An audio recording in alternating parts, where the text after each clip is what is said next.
Salam Jeda 3 menit.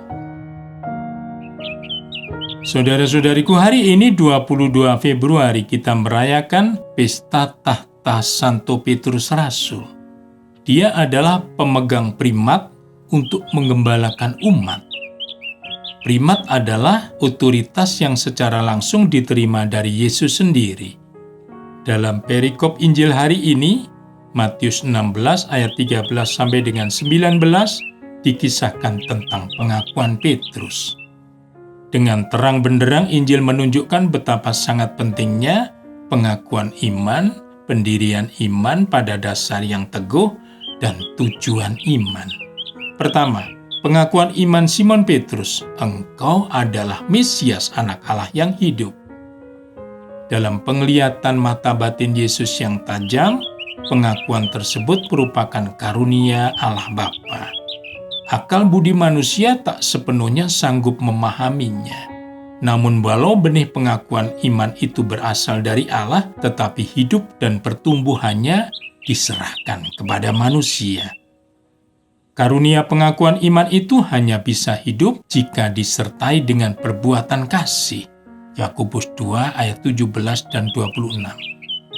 Karunia pengakuan iman hanya akan bertumbuh jika setelah diakui dengan lisan sepenuh hati, dirayakan dalam liturgi suci, dan dihayati dalam hidup nyata sehari-hari.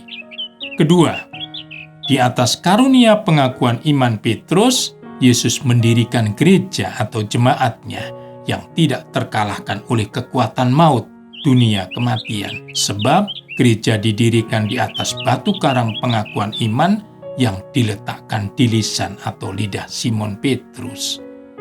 Ketiga, dari Injil kita menemukan tujuan iman, yaitu menerima kunci pembuka pintu yang menghubungkan antara dunia dan surga, antara yang duniawi dan surgawi, antara yang jasmani dan rohani, antara yang imanen dan transenden, antara yang manusiawi dan ilahi, antara manusia dan Allah.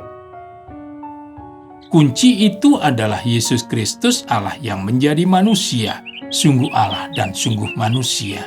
Jadi, merayakan Pesta Tahta Santo Petrus berarti mensyukuri pengakuan, pendirian, dan tujuan iman kita kepada Yesus Kristus yang sungguh Allah, sungguh manusia. Dialah satu-satunya pribadi yang tahu meluputkan kita dari kuasa maut. Dengan merayakan Pesta Tahta Santo Petrus, ingatan kita disegarkan kembali bahwa gereja kita adalah satu, kudus, katolik, dan apostolik. Berkat Tuhan dan salam jeda 3 menit.